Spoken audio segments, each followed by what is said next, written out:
not a big conspiracy theory person anymore, but people I'm looking at are pushing at, so let's talk about it. They're evaluating it, so should I. I want to talk about Ashley Babbit and the shooting and, what I think. I think I spoke on here about continuity of governance and designated survivor and those type of things. And that when they start activating that stuff, you don't want to be anywhere around that because that's governments. Now, continuity of governance obviously is designed if there was a major emergency, a major pandemic, something that was a human extinction event, something that was a threat to the very survival of America as we know it. What we're talking about is a bunch of rednecks just running into the state capitol, that's different. But that was still those mechanisms were still activated, right? From what I understand, when Ashley Babbit got shot, Secret Service, Capitol Police, they were trying to get Congress out of there. They were trying to get all the principals out of there, the tunnels and all that stuff, yeah. So when Ashley Babbit and them ran up there and they're trying to break in, they were actually interfering with the orderly evacuation of high-value targets. That's what they were doing. I want you to understand it because there's a whole narrative that's like, oh, Ashley Babbit ran in the building and they shot her on sight. That's not what happened. That's not what happened. They let him in the building. People were running around in the building. Then they try to get into the speaker room. Now, the video I saw, and I talked about this before, they were trying to break in the doors. And they broke out the windows of the door. Now, I know a little law. I know what state of mind now.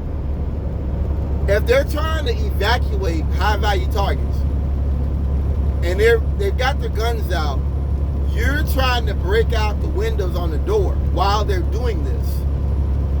State of mind would kind of tell you you're up to no good.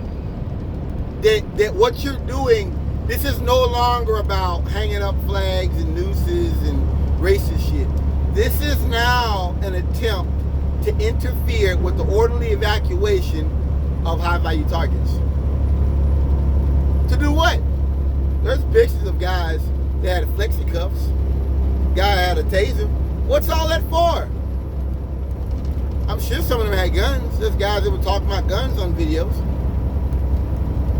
So tell me, what was Ashley Babbit climbing in the windows to do? That's no longer about protest. That's the point I'm trying to make to you. Is when they broke out those windows and she crawled in. Because understand something. When I read on See the Post, those cops were like, they shot her through a closed door. That's not true. The window was broke out. She was climbing in the window. They were like, well, there was a tactical officer. They could have grabbed her. The tactical officer was standing there. It's like 5 or 6 of them. There's hundreds of people in there. So they got guns. Come on now, officer. You're taught to secure your weapon, to secure your vital stuff. If you get in the fight, you don't know when backup's coming. You're outnumbered. There is no lethal threat that you see. If you get in the mix, they may jump on you, right? It may be a trap, right? Come on, you gotta make a plan. So, those officers weren't gonna jump on her because she was not a deadly threat.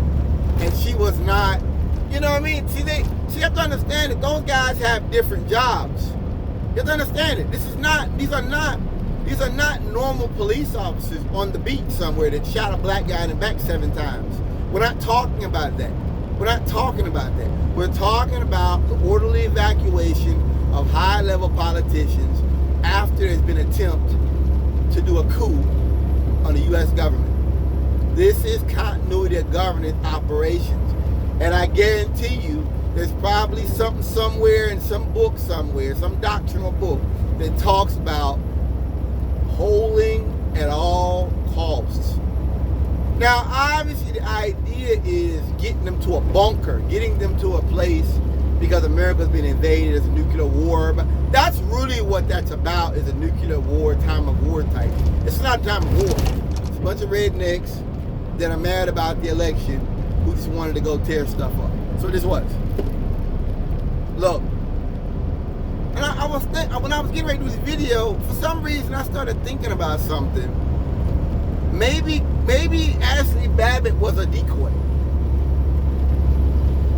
See, I look at it with war stuff. I look at it like war type tactics.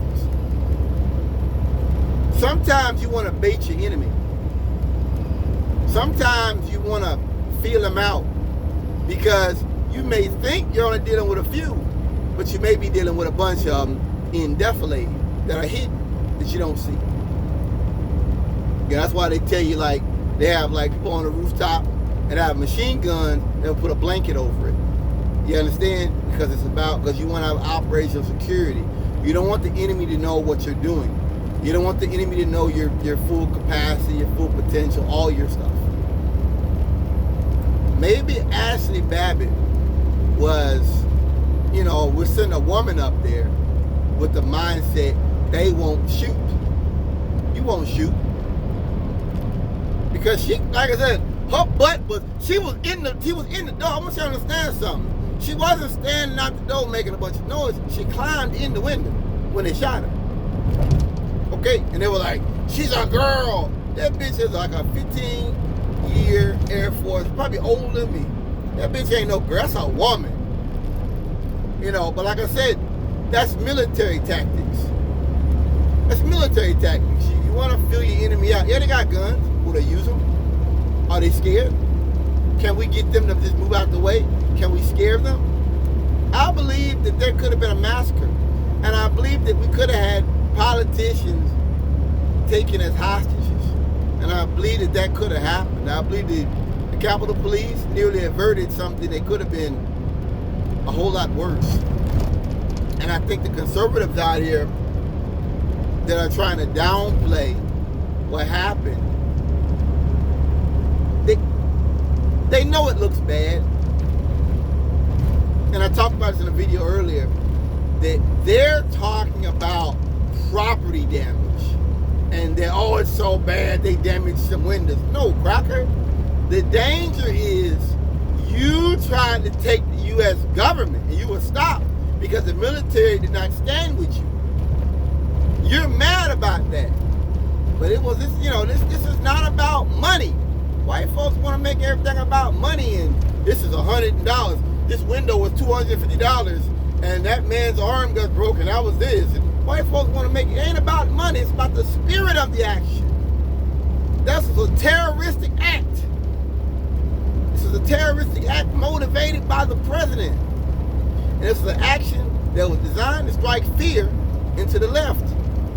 That if we can't get our way, we'll just start killing. Which we always knew white folks did that. Timothy McVeigh, Eric Rudolph. That's what they do. They don't get what they want. They just start killing. Nothing new about that. Bombing abortion clinics. Nothing new about that. That's what they do. And that's what that was about. Sending that message. If we can't get what we want, we'll start killing. Shit. The day before it happened, Tuesday, that we won the Georgia runoff. I don't have anything to do with it. I've talked about that before in videos, that if we ever really started to win and like get a super majority and get real progressives in there, you get a civil war. Oh yeah, and I think this was white supremacy trying to flex their muscle. They ran up against imperialism.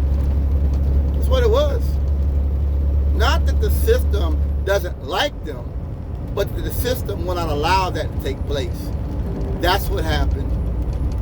And I don't look at them losing as a victory as much as I look at it as they couldn't get it this time. The military, the police wouldn't stand by them. I think we got a problem in this country, man. Thank you for listening.